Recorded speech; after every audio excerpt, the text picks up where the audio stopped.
여러분 안녕하세요. 문학마실입니다. 오늘 문학마실은 장애인 문학의 의미와 방향 시리즈 첫 번째로 장애인 문학이란 무엇인가에 대해 말씀드리겠습니다.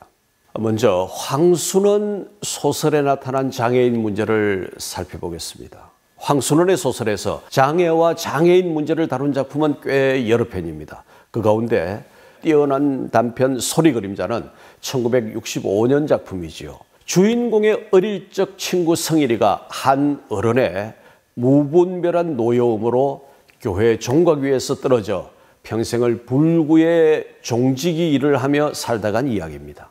그로부터 40년 세월이 흐르고 성일이의 부엄을 접한 주인공이 그 친구의 그림에서 경건하도록 맑은 즐거움을 찾아낼 때 종소리의 여운과도 같은 감동의 파문을 느낄 수 있습니다.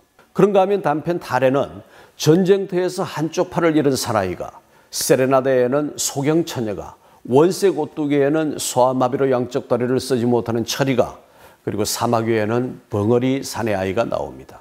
그리고 숫자풀이에서는 정신분열증에 대해, 달과 발가에서는 양쪽 발을 몽땅 잃은 새끼개에 대해 서술합니다. 이처럼 장애와 장애인은 우리와 멀리 떨어져 있는 먼 나라의 이야기가 아닙니다. 비장애인도 어느 순간 사고로 장애인이 될 수 있습니다. 그러므로 장애는 우리 모두의 문제, 곧 나의 문제입니다.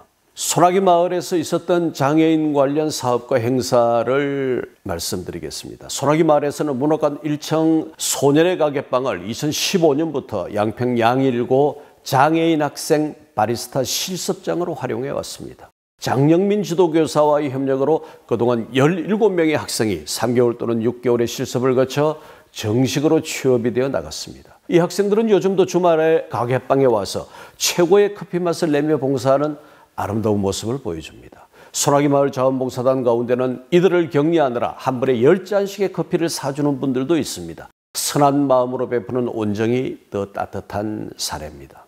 또한 소나기 마을에서는 한국장애인문화예술원의 지원으로 올해 7월부터 8월까지 삼청 수수단 강당에서 특별 전시 세상에서 제일 넓은 김혜설의 꽃밭전을 열었습니다.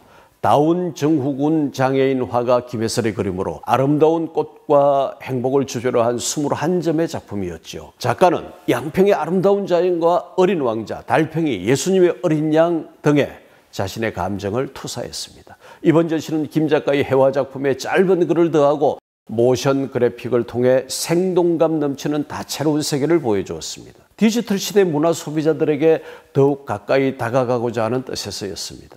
관람객 가운데는 감동으로 눈시울을 적시는 분도 있었습니다.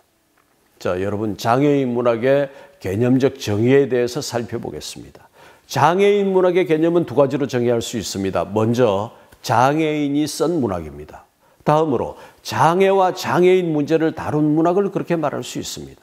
장애인 원인이 쓴 문학이라는 개념은 매우 협소하여 그야말로 문학을 하나의 울타리 안에 가두는 형국이 됩니다. 뿐만 아니라 이 개념이 성립되기 위해서는 장애인이 쓴 문학의 수준에 앞서서 그가 과연 장애인인가, 그리고 어느 정도의 장애인인가라는 문제에 관한 판단이 있어야 합니다. 그러나 장애와 장애인 문제를 다룬 문학이라는 개념은 앞의 경우에 비해 훨씬 광범위하고 그 해석도 자유롭습니다. 여기에서는 하나의 문학 작품 속에 장애인 문제가 어느 정도의 분량으로 포함되어 있는가, 그리고 그것이 작품의 주제에 밀도 있게 관련되어 있는가, 아니면 단순하고 지엽적인 소재적 차원에 거치고 있는가 등의 문제가 검토되어야 합니다. 자, 그렇다면 여러분, 장애인 문학의 올바른 지향점은 어떠해야 할까요? 장애인 문학이 그 영역에서 가지는 강점이 있다면 그것은 인간의 삶에 있어서 장애 또는 장애인과 관련된 깊은 고통의 심연을 두드려보는 그 절박성의 강도를 들 수 있겠습니다. 눈물 젖은 빵을 먹어보지 아니한 사람은 인생의 깊은 의미를 모른다는 수사가 괴테의 시에 나오지만, 그 눈물 젖은 빵이 장애의 문제와 상관되어 있다면 그렇지 않은 경우에 비해 절실한 감흥력이 한층 더 강화될 수도 있습니다. 빅톨 위고의 파리의 노트르담에서 주요 인물 콰지모도는 그가 장애의 몸을 갖고 있기 때문에 소설의 주제와 비극성을 한층 강화하는 효과를 얻습니다. 장애인 문학의 지향점은 대체로 작품 속에 등장하는 장애인 문제가 절망의 나락으로 침몰하기보다는 소망의 언덕으로 거슬러 오르도록 하는 데 있습니다. 그렇게 많은 장애인 문학의 배면에는 눈물겨운 인간 의지의 개가나 인간 승리의 이야기들이 묻혀 있는 것입니다. 청각을 잃은 채 작곡한 베토벤의 장엄한 선율이나 실명, 눈을 잃은 후 6살 난 딸 데보라의 손을 빌어 신라군을 완성한 밀턴의 문필이 좋은 사례입니다. 장애인 문학이라는 명칭을 내걸고 이 소중한 불씨를 살려가는 사람들, 특히 장애인으로서 창작을 하고 있는 사람들이 유의해야 할 것은 적어도 일시적이고 값싼 동정에 편승하는 안이함을 버려야 한다는 것입니다. 여러분, 우리 문학사 그리고 세계 문학사에는 장애인 문학으로 이름이 빛나는 수많은 장애인 문인과 작품들이 있습니다. 시각장애를 감당했던 호머, 밀턴, 사르트르, 지체장애를 겪은 이솝, 세르반테스, 셰익스피어, 바이런, 마가렛 미첼, 사마천, 그리고 언어장애가 있었던 헤르만 헤세, 서머셋 모, 또 간질병으로 고생한 톨스토이 등을 예가할 수 있습니다. 이들은 장애를 가지고 있으면서 그에 굴복하지 않고 자신의 문학과 더불어 세계 문학의 중심부로 진입했습니다. 그들의 문학과 작가로서의 삶이 모두 장애인 문학의 온전한 목표를 설정하는 데 좋은 보기가 됩니다. 자, 여러분, 이제 장애인 문학 운동을 새롭게 보는 눈에 대해서 말씀드리겠습니다. 저는 상당히 오랜 기간 미력하나마 장애인 문예지 소떼 문학을 도운 적이 있습니다. 이 문예지를 발간하던 당시 방귀희 발행인의 노력과 수고는 놀라웠습니다. 소떼 문학은 통근 100호를 마지막으로 종간되어 지금은 나오지 않습니다. 장애인을 창작 주체로 한 중점적인 발표 지면이 사라졌다는 것은 참으로 가슴 아픈 일이었으나 그때까지 애쓴 경과만으로도 의미가 깊었습니다. 여러분, 현재 대전광역시에서 활동하고 있는 장애인 인식개선 오늘이라는 단체가 있습니다. 2004년에 설립되었고 문화체육관광부 등록 비영리 민간단체이자 대전광역시 지정 전문예술단체입니다. 박재홍 대표와 박지영 사무처장이 헌신하며 운영합니다.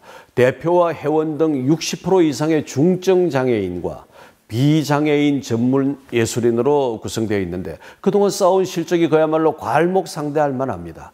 2010년 한국문화예술위원회의 지원을 받아 전국 최초로 장애인 문학 전용 예술 공간을 운영했습니다.